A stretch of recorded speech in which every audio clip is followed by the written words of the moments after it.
Hello my dear friends, welcome to cottage of knowledge.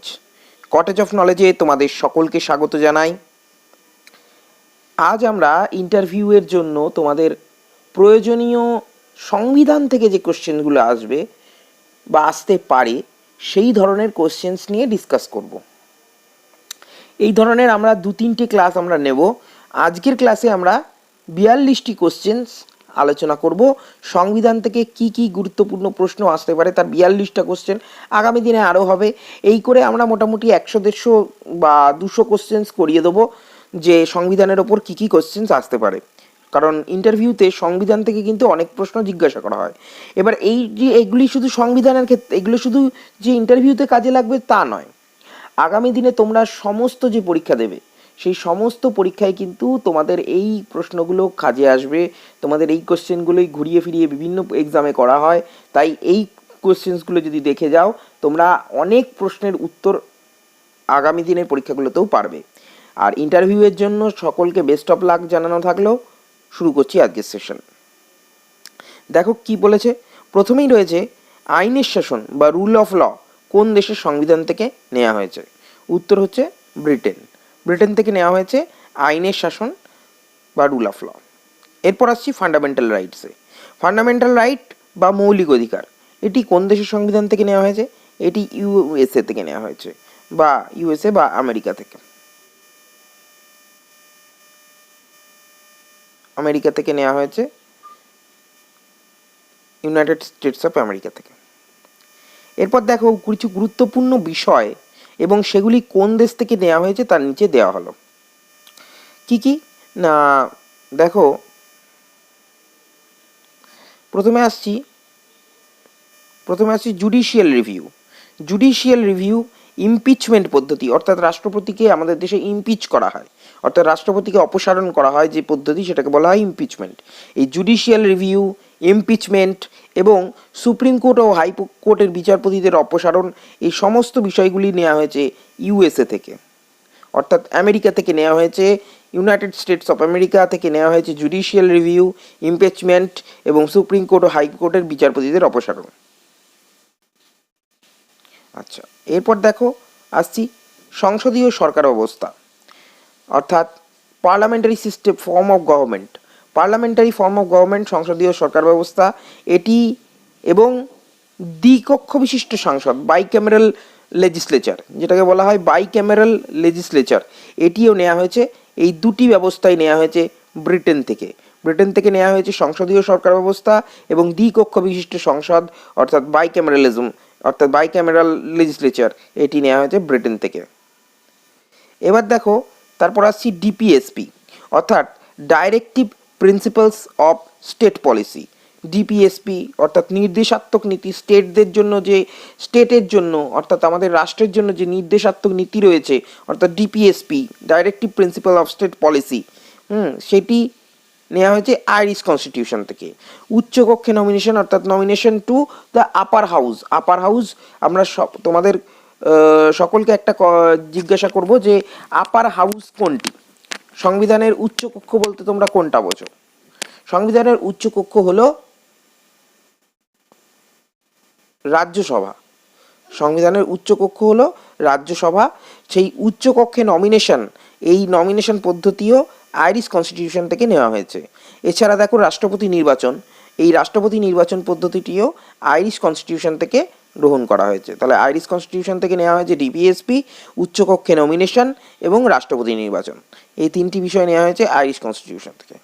এরপর আসছি concurrent list আর joint sitting. Concurrent list বলতে বোঝায় দেখো যে যৌথ তালিকা। আমাদের দেশের সংবিধান অনুযায়ী কিছু কিছু বিষয়ে আইন করার অধিকার কেন্দ্রের থাকে, কিছু কিছু বিষয়ে আইন করার অধিকার রাজ্যের থাকে।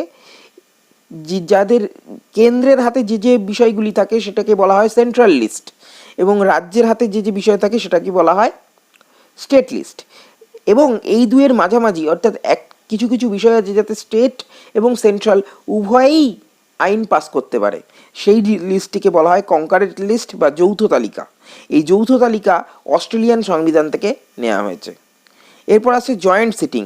জয়েন্ট সিটিং অর্থাৎ উচ্চকক্ষ এবং নিম্নকক্ষ যখন কোনো বিল পৃথকভাবে পাস হয় না, তখন একটা ডেডলক কাটানোর জন্য দুটি কক্ষের একসাথে অধিবেশন করা হয়, যাকে যৌথ অধিবেশন বলা হয় বা জয়েন্ট সিটিং বলা হয়।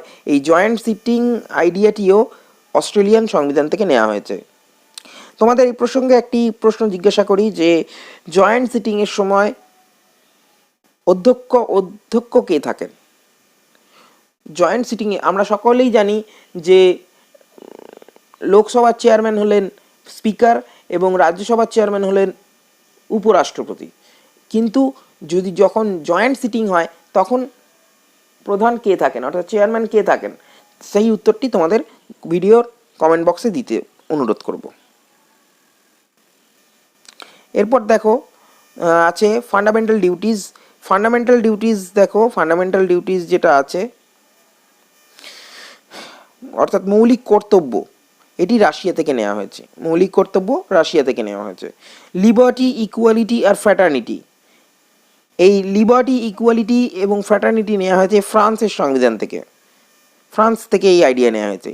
এবং 15 হচ্ছে দেখো জরুরি অবস্থা চলাকালীন মৌলিক অধিকার খর্ব, অর্থাৎ দেখো মানে যে আমরা জানি জরুরি অবস্থা চলাকালীন মৌলিক অধিকারগুলিকে রদ করা হয়, কিছু বিশেষ মৌলিক অধিকার বাদ দিয়ে বাকি মৌলিক অধিকারগুলি রদ করা হয়। এই যে ব্যবস্থাপনা সেটি কিন্তু জার্মান কনস্টিটিউশন থেকে নেওয়া হয়েছে। এবার দেখো আরও কিছু কোশ্চেন আমরা এবার ডিসকাস করি। সংবিধান তৈরির সময় কতগুলি আর্টিকেল, পার্ট ও শিডিউল ছিল? সংবিধান তৈরির সময় 395টি আর্টিকেল, 22টি পার্ট এবং 8টি শিডিউল ছিল। সংবিধান তৈরির সময় 395টি আর্টিকেল, 22টি পার্ট এবং 8টি শিডিউল ছিল। এরপর আসছি বর্তমানে একদম কারেন্ট পজিশনে আর্টিকেল, পার্ট ও শিডিউলের সংখ্যা। বর্তমানে 470টি আর্টিকেল আছে, 25টি পার্ট আছে ও 12টি শিডিউল আছে। বর্তমানে 470টি আর্টিকেল আছে, 25টি পার্ট আছে এবং 12টি শিডিউল আছে। আচ্ছা, এইবার দেখো অরিজিনাল যে হ্যান্ড রিটেন সংবিধানটি ছিল আমাদের, প্রথম যে সংবিধানটি আমাদের হ্যান্ড রিটেন যেটি প্রস্তুত করা হয়, সেই হ্যান্ড রিটেন সংবিধানটি কে হাতে লিখেছিলেন? সেই দেখে নাও সেই মানুষটির নাম। প্রথম হ্যান্ড রিটেন সংবিধানটি লিখেছিলেন হাতে প্রেম বিহারী নারিম রায়জাদা। প্রেম বিহারী নারিম রায়জাদা, ওনার হাতে লেখা ছিল আমাদের প্রথম সংবিধান। আচ্ছা, অরিজিনাল কনস্টিটিউশনের আর্ট ওয়ার্ক এবং ডিজাইন কে করেছিলেন? অরিজিনাল কনস্টিটিউশনের আর্ট ওয়ার্ক এবং ডিজাইন প্রস্তুত করেছিলেন নন্দলাল বসু। আমাদের বাঙালি নন্দলাল বসু, বরেণ্য সন্তান বাংলা মায়ের নন্দলাল বসু আর্টিস্ট, উনি করেছিলেন অরিজিনাল কনস্টিটিউশনের আর্ট ওয়ার্ক এবং ডিজাইন প্রস্তুত। এরপর দেখো জিজ্ঞেস করব বর্তমানে মৌলিক অধিকার কটি ও কি কি? দেখো বর্তমানে মৌলিক অধিকার আছে 6টি হচ্ছে, প্রথম হচ্ছে রাইট টু ইকুয়ালিটি, অর্থাৎ সাম্যের অধিকার। রাইট টু ইকুয়ালিটি এটি হচ্ছে আর্টিকেল 14 থেকে 18। তোমরা সকল ফান্ডামেন্টাল রাইটসগুলো মনে রাখার সাথে সাথে, অর্থাৎ মৌলিক অধিকারগুলি মনে রাখার সাথে সাথে তারা কত থেকে কত আর্টিকেলের মধ্যে পড়ে সেই বিষয়টি কিন্তু মাথায় রেখো। আচ্ছা, রাইট টু ফ্রিডম পড়ে, রাইট টু ফ্রিডম অর্থাৎ স্বাধীনতার অধিকার, এটি 19 থেকে 22-এর মধ্যে পড়ে। এরপরে দেখো রাইট এগেনস্ট এক্সপ্লয়টেশন, এটি পড়ে 23 থেকে 24-এ। তারপর দেখো right two freedom of religion, 25 থেকে 28। এরপর দেখো কালচারাল অ্যান্ড এডুকেশনাল রাইট, এটি 29 থেকে 30। এবং শেষে আছে 6 অর্থাৎ right two constitutional remedies, article 32। তোমরা মনে রেখো যে মৌলিক অধিকার এখানে আমরা পরিষ্কার করে লিখে দিয়েছি।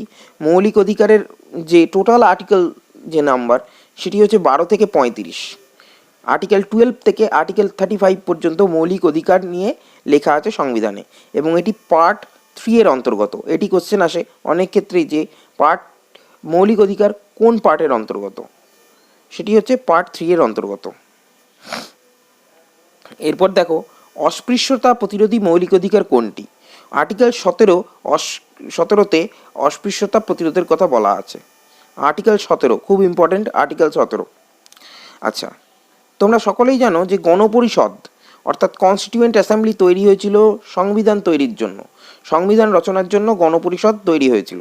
সেই গণপরিষদ কবে স্থাপনা হয়েছিল? সেই গণপরিষদ স্থাপনা হয়েছিল নভেম্বর 1946, নভেম্বর 46-এ হয়েছিল গণপরিষদ স্থাপনা। আচ্ছা, দ্বিতীয় কোশ্চেন হচ্ছে, দেখো গণপরিষদের প্রথম মিটিং কবে হয়েছিল? গণপরিষদের প্রথম মিটিং হয়েছিল ডিসেম্বর 9, 1946। গণপরিষদের প্রথম সভাপতি কে ছিলেন? দেখো গণপরিষদের প্রথম সভাপতি, যাকে ইন্টারিম প্রেসিডেন্ট বলে, প্রথম কোনো নির্বাচন ছাড়াই যাকে সভাপতি করা হয়, তিনি হচ্ছেন ডক্টর সচ্চিদানন্দ সিনহা, সচ্চিদানন্দ সিনহা। এরপর দেখো গণপরিষদের প্রথম নির্বাচিত সভা অনুষ্ঠিত হওয়ার পর নির্বাচিত সভাপতি আনা হয়। নির্বাচিত সভাপতি প্রথম ছিলেন ডক্টর রাজেন্দ্র প্রসাদ। গণপরিষদের নির্বাচিত প্রথম সভাপতি হচ্ছেন ডক্টর রাজেন্দ্র প্রসাদ। আচ্ছা, গণপরিষদের সভাপতি কে ছিলেন? গণপরিষদের সহসভাপতি ছিলেন এইচ.সি. মুখার্জি।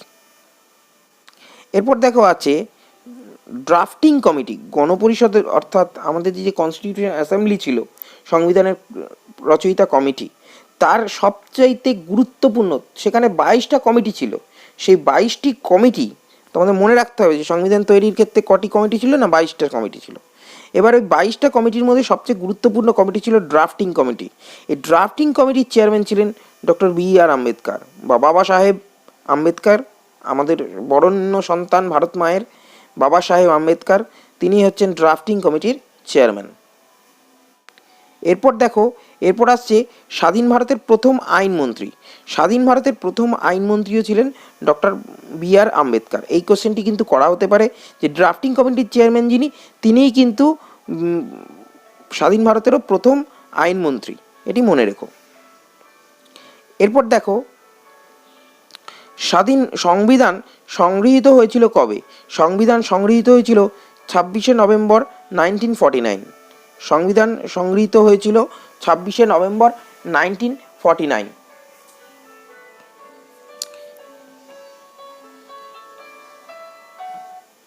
এরপর দেখো যে কোশ্চেনটি আসবে সেটি হলো সংবিধান কার্যকর কবে হয়েছিল? সংবিধান কার্যকর হয়েছিল জানুয়ারি 26, অর্থাৎ 26শে জানুয়ারি 1950 সালে। এই কোশ্চেনটি কিন্তু দুটো কোশ্চেন খুব ইম্পর্টেন্ট এবং গুলিয়ে ফেলতে পারো তোমরা। সংবিধান কবে গৃহীত হয়েছিল যদি কোশ্চেন করা হয়, তাহলে বলতে হবে সংবিধান গৃহীত হয়েছিল 26শে নভেম্বর 1949। কিন্তু সংবিধান কবে কার্যকর হয়েছিল যদি জানতে চাওয়া হয়, তাহলে বলতে হবে 26শে জানুয়ারি 1950 সালে। আচ্ছা, এরপর দেখো সংবিধান রচনায় মোট কতদিন সময় লেগেছিল? সংবিধান রচনায় মোট সময় লেগেছিল 2 বছর 11 মাস 18 দিন। 2 বছর 11 মাস 18 দিন। আচ্ছা, সংবিধানের ক্ষেত্রে খুব গুরুত্বপূর্ণ হলো প্রস্তাবনা। ভারতের সংবিধানের প্রস্তাবনা একবারই সংশোধন করা হয় এবং এখানে কোশ্চেন আসতে পারে যে ভারতীয় সংবিধানের প্রস্তাবনা কবে সংশোধিত হয়েছিল। ভারতীয় সংবিধানের প্রস্তাবনা 1976 সালে 42তম সংশোধনীর মাধ্যমে। ভারতীয় সংবিধানের প্রস্তাবনা কবে সংশোধিত হয়েছিল? 1976 সালে 42তম সংশোধনীর মাধ্যমে ভারতীয় সংবিধানের প্রস্তাবনা সংশোধিত হয়। এবং কোন 3টি শব্দ নতুন যোগ করা হয় প্রস্তাবনাতে? এই 3টি শব্দ, সোশ্যালিস্ট, সেকুলার এবং ইন্টিগ্রিটি, এই 3টি শব্দ অ্যাড করা হয় প্রস্তাবনাতে 1976 সালে 42তম সংশোধনীর মাধ্যমে। এরপর দেখো বলা আছে যেটা, সেটি হচ্ছে directive principles of state policy, অর্থাৎ নির্দেশাত্মক নীতি যেগুলি আছে, রাষ্ট্রের নির্দেশাত্মক নীতি, সেই নির্দেশাত্মক নীতিগুলি লেখা আছে কোথায় না পার্ট 4 আর্টিকেল 36 থেকে 51। মনে রাখার জন্য দেওয়া হয়েছে আর্টিকেল 36 থেকে আর্টিকেল নাম্বার 51 পর্যন্ত এবং পার্ট 4-এ আছে এটি। এরপর আসছি মৌলিক কর্তব্য। মৌলিক কর্তব্য সংক্রান্ত পার্ট হলো পার্ট 4A। মৌলিক কর্তব্য সম্পর্কিত পার্ট হলো পার্ট 4A এবং আর্টিকেলের সংখ্যা হচ্ছে 51A। 51A-তে লেখা আছে মৌলিক কর্তব্য এবং এটি পার্ট 4 এর অন্তর্গত। আচ্ছা, এরপর দেখো কোন সংশোধনীর মাধ্যমে, এটি খুব ইম্পর্টেন্ট, কোন সংশোধনীর মাধ্যমে ভোটাধিকার 21 বছর থেকে কমিয়ে 18 বছর করা হয়? 61তম অ্যামেন্ডমেন্টের মাধ্যমে ভোটাধিকার 21 থেকে কমিয়ে 18 বছর করা হয়। খুব ইম্পর্টেন্ট প্রশ্ন। কোন সংশোধনীর মাধ্যমে ভোটাধিকার 21 বছর থেকে কমিয়ে 18 বছর করা হয়? 61তম অ্যামেন্ডমেন্ট 1989। এরপর দেখো আছে 11তম মৌলিক কর্তব্য, অর্থাৎ শেষ যে মৌলিক কর্তব্যটি অ্যাড করা হয়। 11তম মৌলিক কর্তব্য কোন সংশোধনীর মাধ্যমে সংবিধানে সংযোজিত হয়? 86তম সংশোধনীর মাধ্যমে 2002 সালে 11তম মৌলিক কর্তব্য সংশোধিত হয় এবং সংযোজিত হয় সংবিধানে। তারপর দেখো শিক্ষার অধিকার আইন। শিক্ষার অধিকার আইন সংক্রান্ত আর্টিকেল হলো আর্টিকেল 21A। এটি ইম্পর্টেন্ট, এটা জিজ্ঞাসা করা হতে পারে যে শিক্ষার অধিকার আইন কোন আর্টিকেলে লেখা আছে? আর্টিকেল 21A-তে। এটি 86তম অ্যামেন্ডমেন্ট 2002 অর্থাৎ 86th অ্যামেন্ডমেন্ট 2002 এর মাধ্যমে সংবিধানে অন্তর্ভুক্ত হয় এবং মৌলিক অধিকার হিসেবে পরিগণিত হয়। শিক্ষার অধিকার আইন মৌলিক অধিকার হিসেবে পরিগণিত হয় কত? 86তম অ্যামেন্ডমেন্ট 2002 এর মাধ্যমে এবং এটি আর্টিকেল 21A হিসেবে অন্তর্ভুক্ত হয়। কোন মৌলিক অধিকার পূর্বে থাকলেও বর্তমানে নেই? দেখো পূর্বে 7টি মৌলিক অধিকার ছিল, বর্তমানে সেখানে মৌলিক অধিকার 6টি। এর মধ্যে একটি মৌলিক অধিকার ডিলিট করা হয়েছে। সেই মৌলিক অধিকারটি হলো সম্পত্তির অধিকার বা রাইট টু প্রপার্টি। এটি পূর্বে সংবিধানে মৌলিক অধিকার হিসেবে আর্টিকেল 31 ছিল, কিন্তু বর্তমানে 1978 সালে 44তম সংশোধনীর মাধ্যমে এটিকে পরিবর্তিত করা হয় এবং এটি পার্ট 12A-তে 300A-তে লিগ্যাল রাইট হিসেবে অন্তর্ভুক্ত হয়। অর্থাৎ এটি বর্তমানে আর কোনো মৌলিক অধিকার নয়, এটি লিগ্যাল রাইট। এটি 1978 সালে 44তম সংশোধনীর মাধ্যমে এটি পরিবর্তিত হয়েছিল এবং এটি part 12A 300A আর্টিকেলের legal right হিসেবে অন্তর্ভুক্ত হয়েছে। আচ্ছা, এইবার দেখো সুপ্রিম কোর্ট এবং হাইকোর্ট কত নম্বর ধারার বলে, অর্থাৎ কত নম্বর আর্টিকেলের বলে রিট জারি করতে পারে? সুপ্রিম কোর্ট আর্টিকেল 32 এবং হাইকোর্ট, এটি খুব ইম্পর্টেন্ট প্রশ্ন, সুপ্রিম কোর্ট আর্টিকেল 32 এবং হাইকোর্ট আর্টিকেল 226 অর্থাৎ 226 এর মাধ্যমে রিট জারি করতে পারে। তোমাদের রিট সম্পর্কে আমরা পরবর্তী ক্লাসে নিশ্চয়ই আলোচনা করব। আপাতত রিট থেকে যে কোশ্চেনগুলো শর্ট কোশ্চেন হিসেবে জিজ্ঞাসা করা হতে পারে যে রিট কয়টি ও কী কী? তোমাদের মনে রাখতে হবে রিট 5 প্রকার। রিট 5 প্রকার এবং কী কী? হ্যাবিস কর্পাস, ম্যান্ডামাস, সার্টিওরারি, কুও ওয়ারান্টো এবং প্রোহিবিশন। তাহলে রিট কয়টি ও কী কী? রিট হলো 5 প্রকার, যথা হেবিয়াস কর্পাস, ম্যান্ডামাস, সার্টিওরারি, কুও ওয়ারান্টো এবং প্রোহিবিশন। এই 5 ধরনের রিট রয়েছে আমাদের সংবিধানে। এরপর দেখো আসছি এমার্জেন্সি কয় প্রকার ও কী কী। দেখো এমার্জেন্সি খুব গুরুত্বপূর্ণ, আমাদের প্রশ্ন আসতেই পারে এমার্জেন্সি থেকে যে প্রশ্নগুলো আসতে পারে। দেখো এমার্জেন্সি 3 প্রকার, অর্থাৎ সেটি হলো 1 নম্বর ন্যাশনাল এমার্জেন্সি, 2 নম্বর স্টেট এমার্জেন্সি বা প্রেসিডেন্টস রুল এবং 3 নম্বর হচ্ছে ফাইন্যান্সিয়াল এমার্জেন্সি। এবার ন্যাশনাল এমার্জেন্সি কত নম্বর ধারা? National emergency article 352। State emergency বা প্রেসিডেন্টস রুল অর্থাৎ রাষ্ট্রপতি শাসন, যখন কোনো স্টেটের উপর রাষ্ট্রপতি শাসন জারি করা হয় সেটি হলো আর্টিকেল 356 এর বলে। এবং শেষ এবং অন্তিম হলো ফাইন্যান্সিয়াল এমার্জেন্সি বা অর্থনৈতিক জরুরি অবস্থা, এটি হলো আর্টিকেল 360। আর্টিকেল 360-তে বলা আছে অর্থনৈতিক জরুরি অবস্থা সম্পর্কে। দেখো আজকে আমরা এই সেশনে অনেকগুলি কোশ্চেন্স নিয়ে আলোচনা করলাম।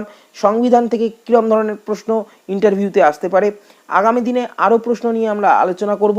ততদিনের জন্য তোমরা আমাদের চ্যানেল দেখতে থাকো, পুরনো ভিডিওগুলো চালিয়ে দেখতে থাকো, তোমাদের ইন্টারভিউ ভালো হোক এই আশা করি।